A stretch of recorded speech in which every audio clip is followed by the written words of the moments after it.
আপনি কি সবসময় ক্লান্ত বোধ করছেন? হাত পা ঝিনঝিন করছে? মাথা ঘোরে? মনোযোগ কমে যাচ্ছে? বারবার সংক্রমণ হচ্ছে? তাহলে আপনাকে সচেতন থাকতে হবে, সতর্ক হতে হবে এখনই। কারণ এই সমস্যাগুলোর পেছনে থাকতে পারে ভিটামিন B12 এর ঘাটতি। নমস্কার দর্শক বন্ধু, আপনাদের স্বাগত জানাচ্ছি হেলথ ইম্প্যাক্ট বাংলায়। আজকের পর্বে আমরা জানব ভিটামিন B12 কমে গেলে শরীরে কী ধরনের পরিবর্তন দেখা যায়, ইনফেকশনের সঙ্গে ভিটামিন B12 এর সম্পর্ক কী, কাদের ক্ষেত্রে ভিটামিন B12 কমে যাওয়ার ঝুঁকি সবচেয়ে বেশি, এবং ভিটামিন B12 এর ঘাটতি পূরণে শুধুমাত্র খাদ্যাভ্যাস নাকি ওষুধ, কোনটা কখন প্রয়োজন, কাদের ক্ষেত্রে কোনটা প্রযোজ্য, এই সমস্ত নিয়ে আজকের পর্বে বিস্তারিত আলোচনা করব। কলকাতার বিশিষ্ট চিকিৎসক ডক্টর সায়ন চক্রবর্তী এই পর্বে আমাদের সঙ্গে রয়েছেন। আমি স্যারের কাছে যাব, অনেকগুলো প্রশ্ন আছে। তার আগে বলি, আমাদের চ্যানেলে যারা নতুন এসেছেন চ্যানেলটিকে সাবস্ক্রাইব করুন। স্বাস্থ্য সংক্রান্ত নানা বিষয় নিয়ে আমরা প্রতিনিয়ত আপনাদের জন্য আলোচনা করছি। ভিডিওটি শেষ পর্যন্ত থাকুন।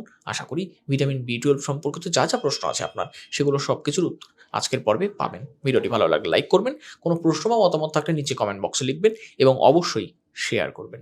আসুন আজকের আলোচনা শুরু করি। স্যার, আপনাকে স্বাগত জানাচ্ছি হেলথ ইম্প্যাক্ট বাংলায়। নমস্কার, ডক্টর সায়ন চক্রবর্তী, আমি consultant infectious disease, Manipal hospital, Dhakur. Sir, আলোচনার শুরুতে একদম জানতে চাইবো যে ভিটামিন B12 শরীরে আসলে ঠিক কী কাজ করে? ভিটামিন B12 যেমন ডিফারেন্ট ভিটামিন আছে, ভিটামিন বি এর মধ্যে একটা ইম্পর্টেন্ট পার্ট হচ্ছে ভিটামিন B12। এই ভিটামিন B12 এগুলো ছোট ছোট মলিকিউলস হয়, এগুলো ঠিক স্পেসিফিক কিছু কিছু জায়গাতে এগুলো কাজ করে আর কি।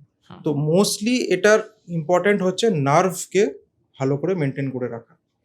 তো যদি ভিটামিন B12 ডেফিসিয়েন্সি হয়, খাবার থেকে আমরা পাচ্ছি না, তখন ওটা আস্তে আস্তে করে নার্ভ ড্যামেজ করে।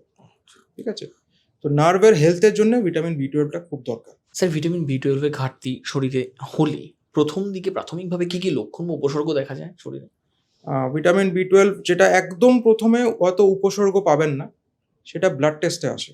এবার ভিটামিন B12 যদি কম থাকে, তাহলে আমাদের যে আরবিসিগুলো আছে, যেগুলো লাল কণিকা যেটা আছে রক্তের মধ্যে, তার সাইজটা বেড়ে যায়। আচ্ছা। তার ওখানে একটা ইম্পর্টেন্স আছে, যেখানে হচ্ছে ওর সাইজের একটা মেনটেনেন্স একটা ব্যাপার থাকে। তো তার সাইজটা বেড়ে যায় আস্তে আস্তে। তো সেইটা যদি ব্লাড টেস্ট করা হয়, তো সেখানে যদি একটা এমসিপি বলে একটা জিনিস হয় আর কি, সেটা বেড়ে যায় আর কি, 100-র উপরে উঠে যাচ্ছে ওটা। সেইটা সবার আগে বোঝা যায় জিনিসটা। আর তাছাড়া যদি আরও যদি ভিটামিন B12 কমতে থাকে, তখন উপসর্গের মধ্যে সবার আগে হচ্ছে হাত পা ঝিনঝি করে, মানে পায়ের আঙুল, হাতের আঙুল, সেখানে একটা ঝিনঝিন করে একটা ভাব আসে। আস্তে আস্তে এটা পায়ের আঙুল, হাতের আঙুল থেকে ওপর দিকে উঠতে শুরু করে। যেমন যদি পায়ের আঙুল থেকে শুরু করে ওপর দিকে হাঁটু, এরকম করে আস্তে আস্তে শুরু করে। পেরিফেরাল নিউরোপ্যাথি এটা আমাদের মেডিকেল টার্মে আমরা বলি।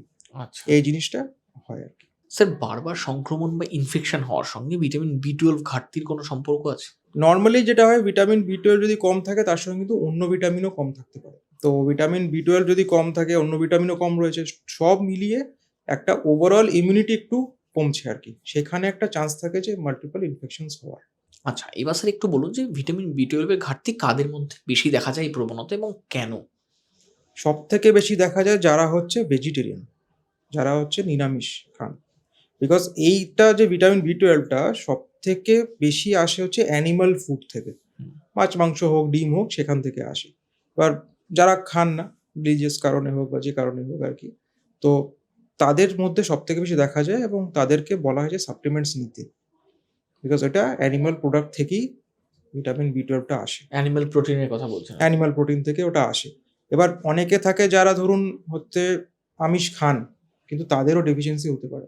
আচ্ছা। বিকজ ভিটামিন B12টা শরীরে ঢুকছে, মানে আমরা খাদ্যনালীতে ঢুকছে, কিন্তু সেখান থেকে অ্যাবজর্ব হচ্ছে না। আচ্ছা। ওর একটা অ্যাবজর্পশনের একটা অদ্ভুত প্রক্রিয়া আছে। স্টমাক থেকে একটা ছোট্ট মলিকিউল বেরোয়, সেই মলিকিউলটা ভিটামিন B12কে অ্যাটাচ করে, এবং সেটা হচ্ছে আমাদের স্মল ইন্টেস্টিন আর লার্জ ইন্টেস্টিনের যে জাংশনটা, ওইখান থেকে অ্যাবজর্ব হয়। আচ্ছা। তো যদি স্টমাক থেকে ওই জিনিসটা না বেরোয়, তাহলে অ্যাবজর্পশন হবে না।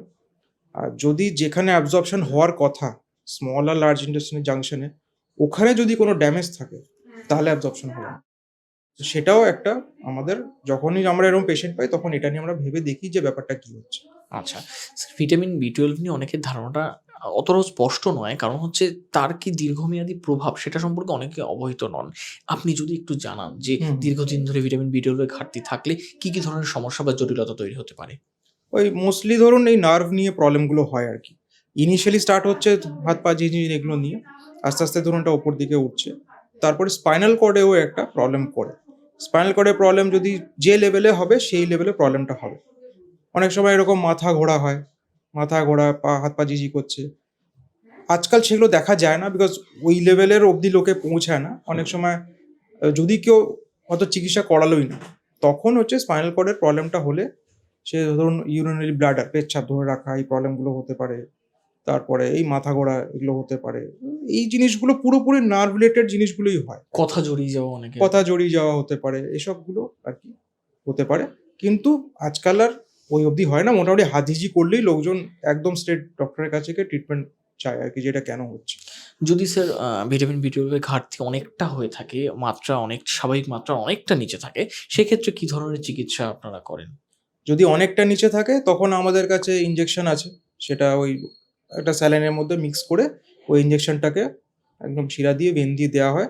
তাতে কি একদম ভিটামিন B12 অনেকটা লেভেলই উঠে গেল। তারপরে ট্যাবলেটের থ্রু দিয়ে ওটাকে মেনটেন করা হয়। স্যার খাবারের মাধ্যমে ভিটামিন B12 কতটা পাওয়া যেতে পারে এবং খাবারের কতটা ভূমিকা রয়েছে, খাদ্যাভ্যাসের কতটা ভূমিকা রয়েছে আমাদের শরীরে ভিটামিন B12 এর মাত্রা স্বাভাবিক রাখার জন্য? এটা তো পিওরলি আমরা হচ্ছে অ্যানিমাল ফুড থেকেই আসে। একদম অ্যানিমাল প্রোটিন যা খাবার সেখান থেকেই আসবে। যে আমাদের নিরামিষ খাবার সেখান থেকে কিন্তু ভিটামিন B12 সেভাবে আসে না। তো যারা আমিষ খাচ্ছেন তারা ভিটামিন B12 নরমালি পেয়ে যাবেন। যদি যে মাছ খান, মাংস খান, ডিম খান, যে যেটা খায় আর কি, একটা ডিম খেলেও আপনার মোটামুটি ভিটামিন B12 শরীরের মধ্যে ঢুকে যাচ্ছে, কোনো অসুবিধা নেই।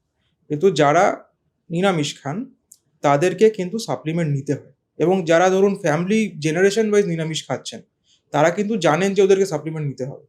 তারা নরমালি হচ্ছে আর ওয়েট করেন না, তারা কিন্তু সাপ্লিমেন্টস নিয়েই নেন নরমালি আর কি। স্যার এই ভিটামিন B12 এর ঘাটতি পূরণে কতদিন সময় লাগতে পারে? যদি ইনজেকশন আমরা না দিই, ইনজেকশন দিলে তো মোটামুটি তাড়াতাড়ি হয়ে Instant যাচ্ছে, হয়ে। ইনস্ট্যান্টলি হয়ে যাচ্ছে। যদি আমরা না দিই তখন ধরুন মোটামুটি ২ সপ্তাহ থেকে ১ মাস মোটামুটি টাইম লেগে যায় ওটা ঘাটতি পূরণ করতে। তারপর ওটাকে মেইনটেইন করতে হবে। পরবর্তীকালে স্যার ভিটামিন B12 এর চিকিৎসা যদি না হয়ে থাকে, পরবর্তীতে কি মস্তিষ্কে বা নার্ভজনিত কোনো বড়সড় সমস্যার সম্মুখীন হতে পারে?